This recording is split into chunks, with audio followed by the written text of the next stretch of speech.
What's up guys, and welcome back to my channel. My name is Rachel and I'm literally 10 days away from celebrating my 11-year anniversary. It'll be 11 years that we've been together and our first year as a married couple. And I get asked all the time, Rachel, how are you guys still so grossly obsessed with each other?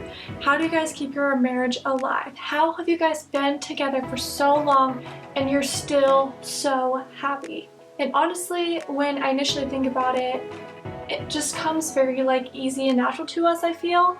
But the more that I think about it, the more that I realize, yeah, we do actually put a lot of work into our relationship. And in today's video, I'm going to be sharing with you some tips, some of our biggest secrets on how we keep our marriage alive after being together for a long period of time. If you guys didn't know, my husband and I met when I was 14 and he was 15. We actually met and started dating the same day. We met at a county fair. And ever since then, we've never been apart. We've literally never had a breakup, we've never had a break, and for the most part, we've never really had any crazy big fight where that was even an option or something that we were considering. So with that being said, let's get on to the 12 tips that I have to share with you guys today.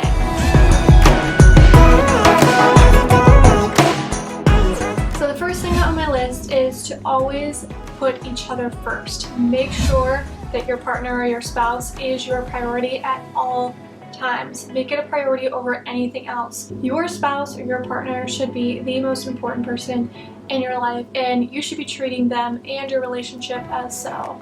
Now, I'm not saying don't have a social life with anyone else and only talk to your partner and only ever hang out with your partner, but when your partner needs you, you need to make sure that you are always there, and that's a priority over doing other things in life. The second thing is to always make time for each other. So I don't care how busy your schedule gets, make sure that you don't let work become more important than your relationship. Now, I personally am a workaholic. I work 5 jobs and I can work literally 24/7, and that to me is just a normal feeling. But one thing that I've noticed is that when I allow myself to get too deep into working 24/7, I can feel a little bit of distance or a little bit of gap between my spouse and I. And I know that that's a flag that, okay, I need to really back up and cut down some of my work time because I'm not making my marriage a priority and I'm not putting him first like he should be. So I always just go back, reevaluate my life, reevaluate the situation, and say, okay, what do I need to cut out? How can I change my schedule so that I'm spending more quality time, keyword quality time, with my spouse? And that leads me into the third thing, which is to always check in with your spouse. So obviously communication is the biggest thing in any relationship, and it is so important to always be honest with them, no matter how hard it is to tell them the truth. It is so much better to tell them the truth than to sugarcoat things and let them think something is going on or think that something is a certain way when it's really truly not, because in the end that's only going to hurt your relationship. Always check in with each other, see how the other person is doing. What do they need help with? Where are they struggling? Where are they thriving? And how can you help them in whatever situation they're at in their life? And also kind of reevaluate yourself. How am I doing as a spouse? What can I be doing better? Or what could be doing less of or more of to make our marriage stronger? Am I spending enough time with you? Am I doing enough of this? What do you need from me to make our marriage stronger? I think it's super important to always be honest with your answers and really just genuinely tell the other person how you're seriously feeling. Because if you're not telling them how you feel, you do not want to develop some type of grudge or have any sort of resentment towards your partner, and you don't want them to have that towards you either. Even the smallest things can really prevent a lot of bigger blown up issues down the road. So if you can find something that is annoying you or irritating you or making you upset, nip it in the butt as soon as possible, so that way you eliminate the issue of just sweeping it under the rug, sweeping it under the rug, sweeping it under the rug. Then months go by and then all of a sudden you've had it and you just can't stand it, and then you automatically blow up. And then your partner's well, what the hell's going on? I thought everything was fine. And little did they know that what they were doing was irritating you or making you upset, and because you let it go for so long, now it becomes this big issue. Address things in the first place so that never has to happen. The fourth thing on my list is treat your relationship, whether you're married or not, like a serious commitment. So if you're married, you said your vows. You said for better, for worse, for richer and poorer, in sickness and health. You meant that, I hope. So stick to it. You made a commitment to this person, to yourself, in front of God, that you are going to take care of this person, that you are going to love this person, and you're going to help build this person up. Don't just throw that away because you go through a bad spell. Take your commitments seriously. Just understand that sometimes things aren't always going to be rainbows and butterflies. It's just never going to happen that way. No matter how much you work on your relationship, there's always going to be something that is going to come up. But the thing is, what keeps you strong, what keeps you together, is that you never stop trying, and you never give up on yourself, and you never give up on your spouse. The fifth tip that I have is to always think of everything as us and me instead of you and me. You are a team, you work as one, so always think of every situation, every decision that you make. How is that not only going to affect you, but how is that also going to affect your marriage? So even though it may make you super happy, if it's going to create a big wedge between you and your partner, you need to talk about that first. Are you going to be able to get through that, or is that going to tear you apart? For example, if you're going to go into a job that you absolutely hate and that you know you're going to be miserable in, that's going to affect your relationship. Not only is that going to make you unhappy and miserable as a person, but if you're going into this job, let's say maybe it's to make more money, yeah, in hindsight, maybe that may sound great because it's going to give you guys more money and things are going to be so much better and you're going to be so much happier. But what you're not thinking about is when you're going to this job that you hate to make more money, to make things better, you're also going to be coming home still miserable, still hating your job. Hey honey, how was your day? And it's just going to be a whole complaint fest because you're not happy. You spend so much time at your job. Make sure you're doing something that makes you happy, because if you're miserable every day at work, that's going to affect your personal life when you come home. The sixth thing is to never stop dating your spouse. Now I know you've probably heard this a million times, but it's so important. Remember why you fell in love in the first place. Talk about it, remember it, recreate scenarios or situations of moments when you had a really great time. When you first started dating, if you used to go to the movies all the time and you used to always go to the beach and you used to always go for walks, you used to always go on a hike, don't just stop doing those things because life gets busy and life gets in the way. Life's going to continue anyways. So are you going to take time to continue to date your spouse and still do those things? Or are you just going to let life pass you by and forget the reason why you fell in love in the first place? If you have to schedule it, schedule it. Make sure you always have time set aside to go on dates with your spouse. Just the two of you, no one else around, just focus on each other. The seventh thing is always surprise them. Go out of your way for them. I'm not saying, well, every single week you have to buy them flowers or you have to buy them a car or something extravagant. It can literally be the smallest thing. Say you're at the store getting a couple groceries and you know that they love the white Kit Kats and you see that the white Kit Kats are sitting on the shelf. Just grab one of them, bring it home for them. Devin and I get so excited when we bring home little treats for each other, and it's just something that is so simple and easy to do, but it's just a little like, hey, just wanted to let you know that I was thinking of you today. Or maybe it's a text message in the middle of the day when you're at work and you're super busy. Hey sweetie, just want to let you know that I love you and I hope that you're having a wonderful day. Or it can even be something as simple as leaving them a little note. Like if I'm going to be gone for the day or for the night and my husband is going to be home alone, sometimes I will just leave him a little note, write something nice and meaningful and thoughtful, just a little hey reminder that, you know, I'm going to miss you, I hope you have a great time, and I was thinking of you before I left. Like I said, it doesn't have to be anything extravagant. Sometimes it is really nice things, but it doesn't have to be. Just the little reminders of like, hey, I was thinking of you. You were on my mind today. I didn't forget about you. Never underestimate how much little things matter. The eighth thing is physical touch. So I'm not just talking about physical intimacy. Yes, that's important, but I don't think it's the most important thing in a relationship. And I think just even sitting together, cuddling, holding hands, walking together is just as important to keep that bond and that physical spiritual, like emotional connection alive. I think something that we both yearn for in each other is physical touch. We just love being close to each other and feeling connected. So for example, like if we're sitting at home and we're laying in bed and we're watching a movie, we are never just, I'm laying here, he's laying here. It is always our legs are intertwined, our arms are intertwined, our feet are touching. There's some part of us at all times that is always intertwined, or at least at the minimum always touching. And again, I think for us, it's just a reminder of, hey, I'm still connected to you, you're still important to me, I still feel a deep connection to you.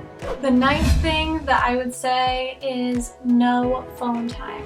If we have a day off together, most of the time we get at least one day off together, and we really, really strongly cherish that day and all the moments within that day. So what we typically will do is we will turn our phones on silent and just kind of leave them off to the side, leave them somewhere and ignore them.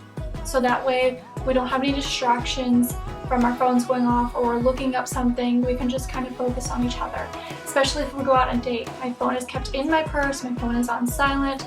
Unless it's an emergency, I will do my best and try not to use it, because phones can really get in the way of your relationship, and I think it really affects your connection to your partner, your spouse, in a very negative way. Think of it this way: if you are cuddling together, let's just say like up on the couch, and you both have your phones in your hand, to me that's saying, hey, like here I'm present, but also I'm not really present because my mind's kind of occupied on what's on my hand. I just think it disrupts that connection. I'm not saying you can never touch your phone, but definitely have times or days or whatever set aside where you don't have any phone time, so you can completely ignore any distractions.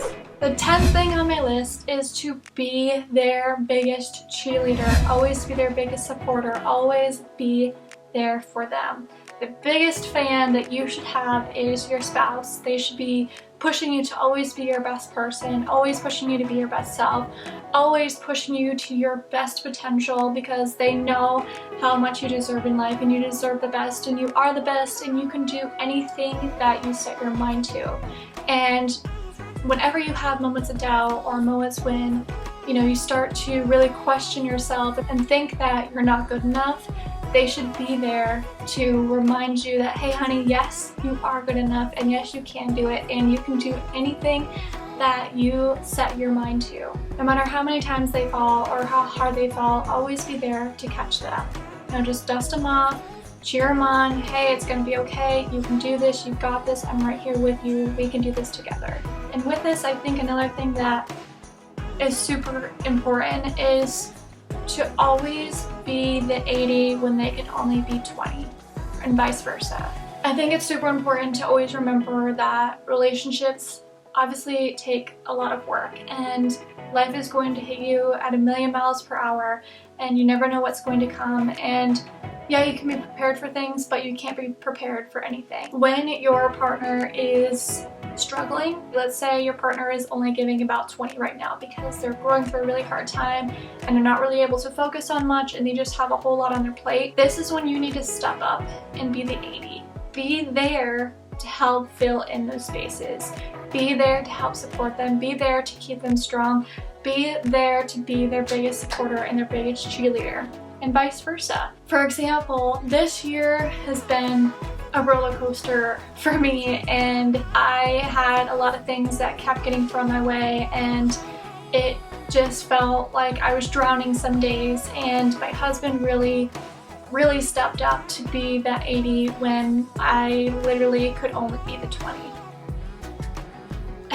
I'm trying not to cry. But one day that I came home, I honestly just wanted to take a shower, take a nap, do things that I just wasn't having time for, and my husband was sitting on the couch with his shoes on, and I'm like, hey, like, what are you doing? And he's like, we're gonna go somewhere and we're gonna do something fun. We're gonna go to Pizza Hut, we're gonna get some dinner, and get some of the cheesy breadsticks, because I know that Pizza Hut cheesy breadsticks are one of your favorite things. So we go to Pizza Hut, we get my cheesy breadsticks, we get buffalo chicken wing pizza, And we're just having a great time talking, taking our time, totally just focusing on each other. And afterwards, he's like, let's go get some ice cream. So we go to Dairy Queen, we go through the drive-thru, we get some ice cream. And then he's like, how long is the beach open for? And I'm like thinking in my head, like, I ask you to go to the beach all the time and you never want to go to the beach. Like, it's just not something that he really enjoys. So I'm like, what the heck? Like, who is this man? I Google it and I'm like, hey, like, I think it's open till 11. He's like, all right. So we drive down to the beach. We drive around the beach. We have the windows down. The radio is off. We're driving like 10 miles an hour under the speed limit, just taking our time, completely focusing on what's going on and being fully present in the moment, so that way my mind is shut off from everything else around me. We're just talking about life and any little thing in general, and then we start driving around. We just drive up random streets and random roads, taking random lefts and rights, and we have no idea where we're going, but we're just looking for different homes and housing developments that we may possibly want to live in someday, because we were house hunting and we were just going for a drive for a couple hours, just getting completely lost and having no idea where exactly we were, but we were having a great time. And by the time I got home, I completely forgot why I was so upset in the beginning. So the 11th tip that I have on my list is to always greet each other, always acknowledge each other. So, you know, when you wake up in the morning, don't just wake up in the morning and carry on with your day. Hug your spouse, say good morning, say something to let them know, like, hey, I'm here for you. Or when you leave for the day to go to work, don't just leave to go to work.